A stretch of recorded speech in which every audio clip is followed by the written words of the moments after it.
and not hearers, only deceiving your own selves. So you got to understand the devil's a great deceiver. He's gone out to deceive the whole world. And God says, now I have placed on you the responsibility of making the right choice. Seeing I have set before thee this day life and good, death and evil.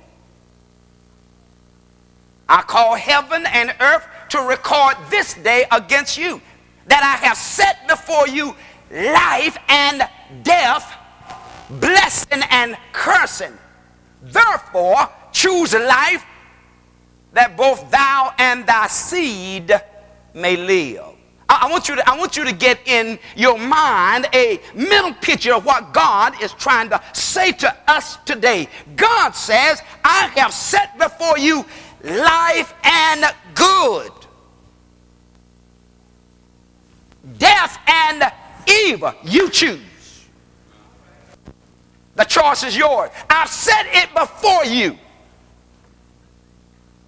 And then God says, I'm calling heaven and earth to record this day against you, that the word is nigh thee, it's in your mouth and in thine heart, that thou mayest do it. I have set before you life and death, blessing and cursing. And so God says, I'm going to tell you what to select. You know, they have these game shows, they don't tell you what to select. But God says, choose life. Choose it, that both thou and thy children and thy children's children may live.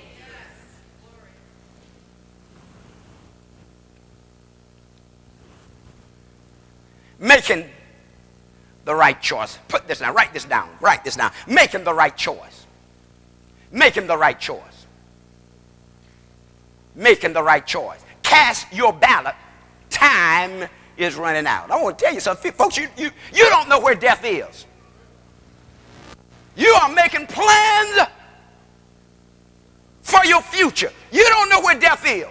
You don't know when you're going to lay down and not get up. You don't know when you're going to leave home and not return. You don't know. But God says, I've given you the choice. I placed them before you. Now choose.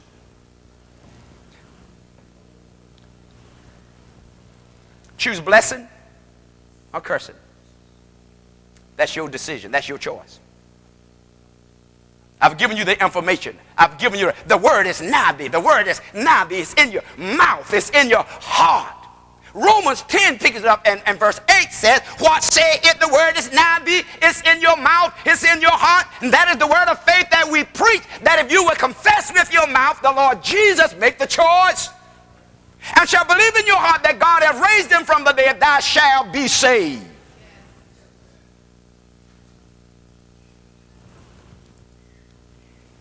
Write this down, because you need to circle one of these. I made God my choice. You ought to have it. Write this down. Make the right choice. Cast your ballot. Time is running out. I've made God my choice. Because see, some of you haven't made God your choice. So you need to cast your ballot. You need to cast your ballot. People are dying every day. We, as Mrs. Forbes said, we just got the report. Pastor Hankin passed on Friday evening. Sister Collins, they usually come here every so often, also passed. People are dying. People are dying. People are leaving here. And I want to tell you something. We don't have time to cut the food. Listen, I don't have time to go to bed angry with my wife, because I may not wake up. I may not have the opportunity to say to her, I'm sorry. A friend of mine was talking with me some time ago who he lost his son. And he said to me, he said, "Fool, it hurts." You could see the agony on his face. He said, "When I got to the hospital," he said, "I saw my son laying there." And he said, "The only thing I could say to my son, son, pray, ask the Lord to save you." He said in a matter of 60 or 90 seconds, his son was gone. And you know what he said to me? He said, "I don't know whether he got a chance to do it or not." His son fell while he was taking a shower, getting ready to go to work. Young man. So it don't have nothing to do with age. Young man in his late 20s. And by the time they got him to the hospital, called his dad off the job, and his dad got to the hospital. In just a matter of a few minutes, his son was gone. He said, "Fool, it hurts." He said, "It hurts that I've lost a son. But yet," he said, "it hurts more not to know whether he made it in or not." So you don't know where death is. I want to say this to everybody: have not made a choice for Christ, you playing with your life. And God has placed before you life and good, death and evil, blessing and cursing, life and death. You're going to choose. You're going to make a decision. And as I said last Sunday, you may say, "Well, I haven't made it." Yes, you have.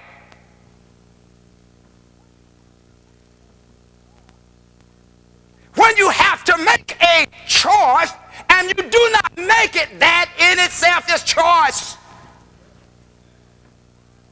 When you say to God, "Not today," you are saying, "God, I don't have time for you today." In other words, I'm rejecting you today. Let me get into the text. Let me get into my text. Let me read some of my quotes again. A.W. Hart says, and I quote, "In darkness there is no choice. It is light that enables us to see the difference between things. And it is Christ who gives us light." In the first, in St. John chapter 1, verse 4 and 5, say, "In him was life." Choose life. That's what the text, choose life. What life? Jesus is life. In him was life, and this life was the light of men, and the light shined in darkness, and darkness comprehended it not.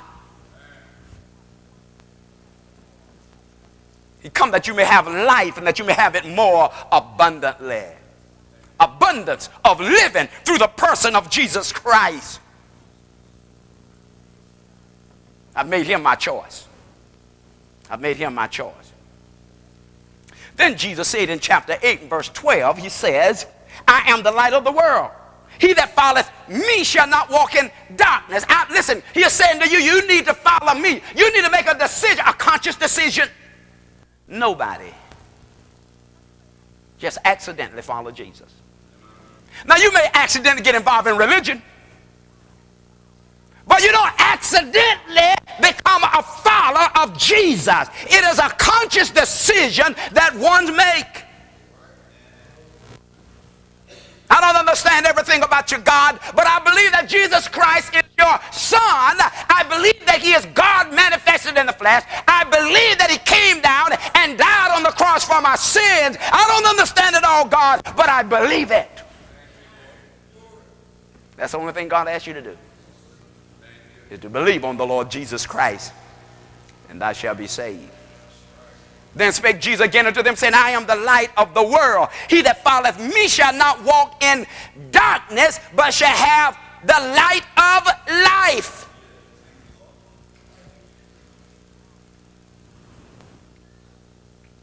Tomorrow has two handles: the handle of death and the handle of life.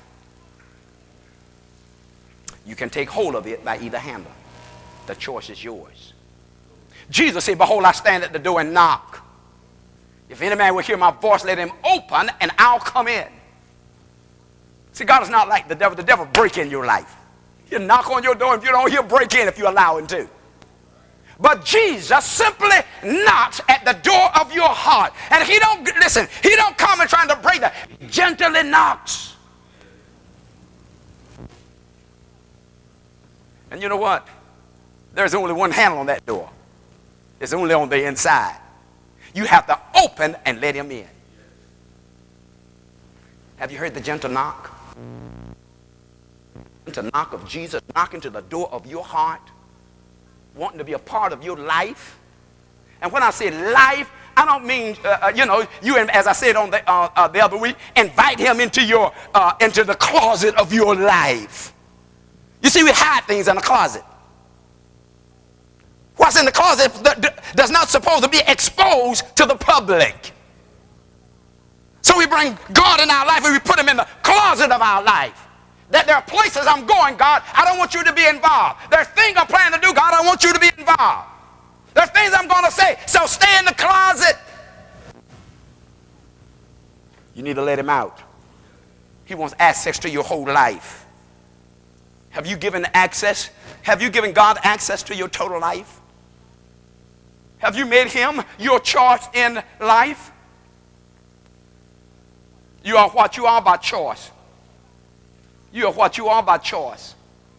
Whatever I am today, I am it by choice. I've made a decision to be what I am. I'm saved because I made a choice. I made a conscious decision one day about Jesus. I knew there was something that my dad could not do for me. My mom could not do for it, though they were giving me the right instruction. But I had to make a personal decision. And each of you here today going to have to make a personal decision about Jesus Christ. And some of you have made it about religion, but you haven't made it about Jesus. Jesus want to bring change in your life. And when Jesus came into my heart, he brought about a change. I was a liar. I was a thief. Listen, folks, when you get saved, you stop lying.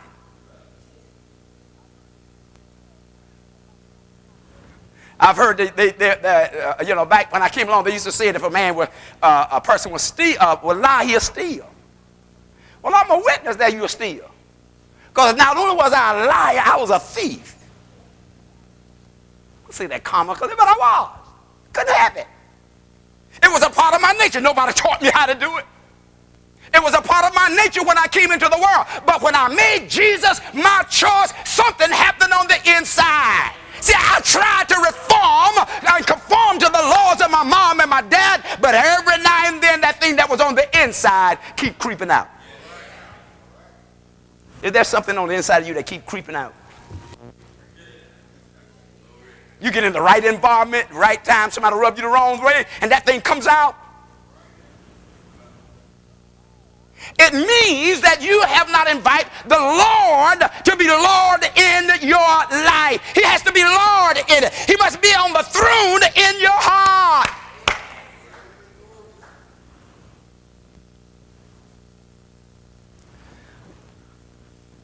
Jeremiah Taylor said, and I quote, "He that is choice of his time will be choice of his company and choice of his action. Lest he be throwing his time and himself away." Unquote. I got to read that again. He that is choice of his time. How much time you spending with God? How much time is you spending with the Lord? How much private time do you spend with God? Or is your life so full, so congested with other things that you don't have time for God? What does your resume look like? You know, some of us pride our resume. We like to say, well, I've gone places and people want me to give them a resume. What do I need to give you a resume for? What boards are you on? What are some of their accomplishments? And some folks have a long list of things that they are doing in life, a long list of boards that they are. I want to ask you, what kind of resume do God have on you?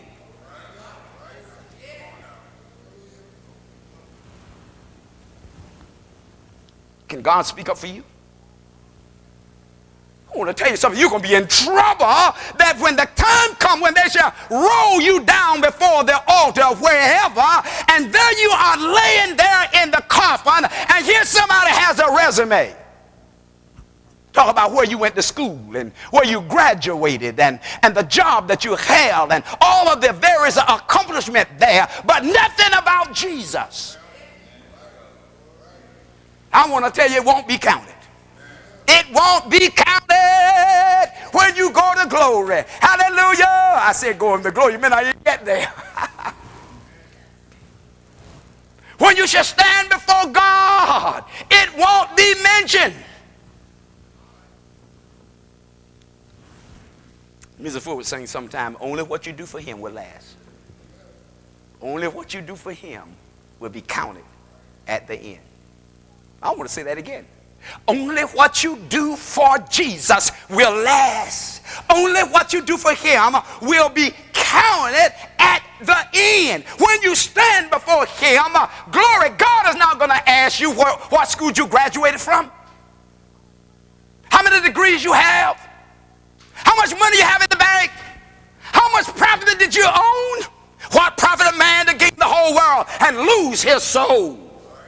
Do you not know the only thing that you own in this life is your soul? You don't own nothing else. You don't own nothing. That's the only thing you own. That's the only thing you came here with, and that's the only thing you're going to leave here with. Yes, you may get houses and land. Yes, you may have your CDs and your stocks and bonds. Yes, you may have your scraps of honor and your scraps of friendship, but it won't be counted at the end. See, we're going to have to realize really what's important.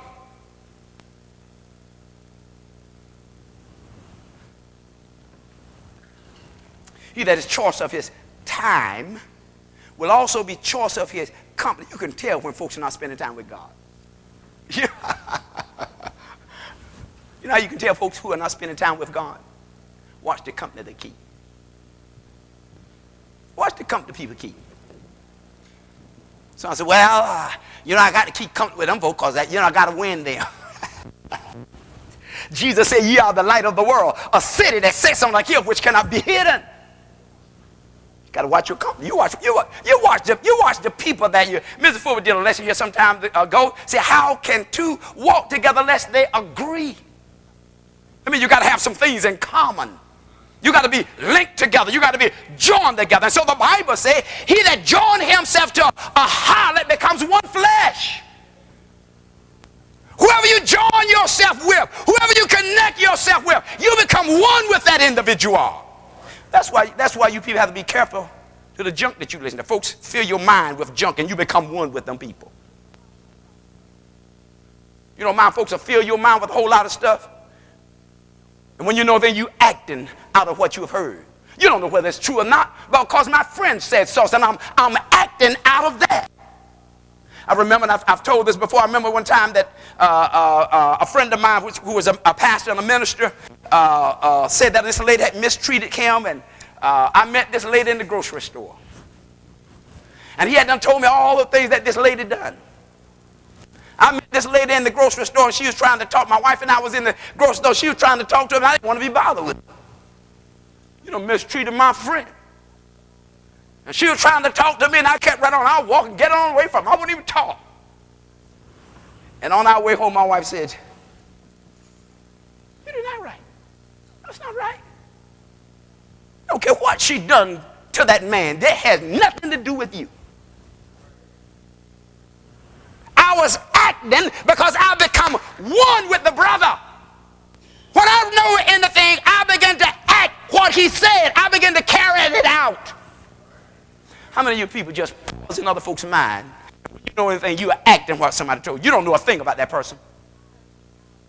You don't know a thing about him. So you just acting out of what somebody have said to you.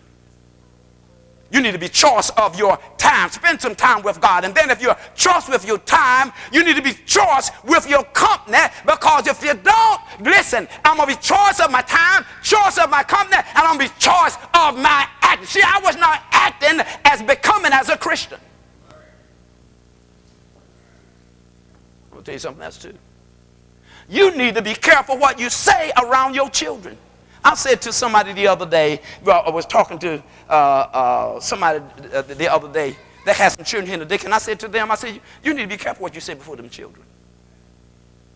You bad-mouth the teacher, and the little 3-year-old will come in here and act what you said. You know what the person said to me? Well, I don't talk to the children about the teacher. I say, yeah, but if they're sitting around you and they hear you talking about the teacher, they come here and they act what you have said. They can't have the children. Children, they come and act and react. They don't want to mind because mom's said this and mom said that, or daddy said this and daddy said that. You got to be careful. So when you spend time in the presence of God, when your choice of your time, spending time in the secret closet. When you pray, enter into your secret closet. They say if you pray. When you pray, enter into your secret closet, choice of your time, and pray to your Father that's in secret, and your proud Father that's in secret reward you openly. I said to another person on not too long ago that had some problem with some individuals, and he said he came to this place and they were there, and he said, man, I turned right around and left. So I had to give him a Bible course. I had to stop and give him a Bible course in the Word. Man, you don't ever do that. If you start running now, you got to run the rest of your life. If you know you have done that which is right, if you know that you are not based on your own notion of your own mind, when you know you have done right in accordance to the Word, you know you walking in the Word, you know you're acting in the Word, you don't run from nobody. Glory to God. Hallelujah. It doesn't make a difference who you are. I'll meet you anywhere and look you in the eyes and say, how you doing? Or may I use my terminology, how you think you're doing? And you need to live that way. You got to live that way. You got to walk his walk and talk his talk. You are known by the company that you keep. See, I'm known by the company I keep. People are going to know you by the company that you keep. Somebody tell God, thank you. Let me get started where I left off on last week. Because I've talked in this lesson where Jesus said to the rich man, thy food, thy soul is required of thee. Thy food, thy soul is required of thee. Let me read again from 2 Samuel chapter 3 and verse 33. And the king lamented or cried over Abner and said, die like a fool died. Died, Abner, like a fool dieth. Thy hands were not bound, nor thy feet put in feather. As a man falleth before wicked men, so felleth thou. I want to raise this question. How many of us will die like a fool dieth? I want to tell you the story of Abner. And when you get a chance, maybe you can read it. The second chapter, 2 Samuel chapter 3, give us the description of Abner. Abner was one of the men of war who was fighting in the army for David. Abner had killed one of the brothers who was also a warrior in Saul's army, because Saul had died because he made the wrong choice. He made the wrong choice and he suffered. Listen, the scripture says, choose life that you and your seed may be blessed. Saul made the wrong choice. And because he made the wrong choice, all of his sons except one was killed. All but one. Because he made the wrong choice. Listen, you can make the wrong choice that will send your children to hell. I'm amazed that people have more time to do all the other things, but no time to teach their children about God. Let's get into the lesson. The battle between the house of David and the house of Saul was continuing. And Joab, I believe it was, his brother was pursuing Abner, and Abner said, I don't want to kill you. Turn around and go back. And the young man continued to pursue Abner. Abner didn't want to fight, didn't have any fight in it.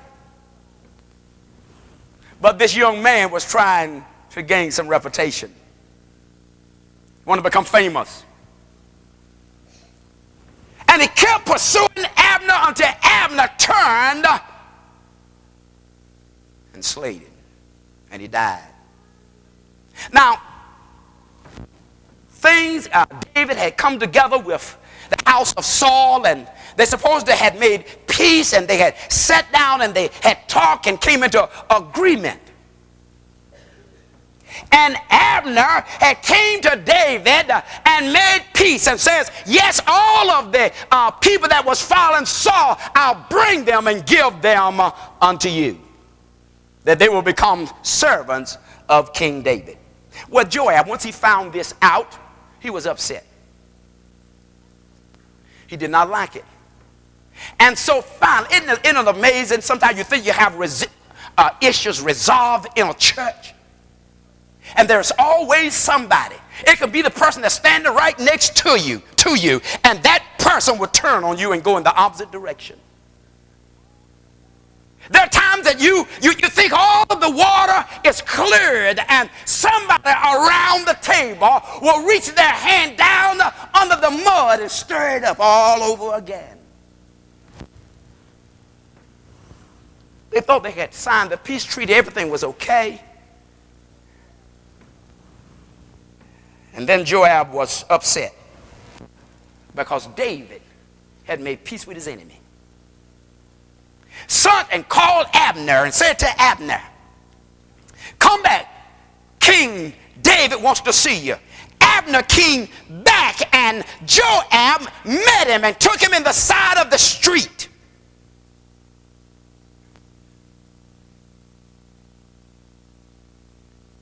And stuck a knife in his stomach and killed him. And so listen to what David says.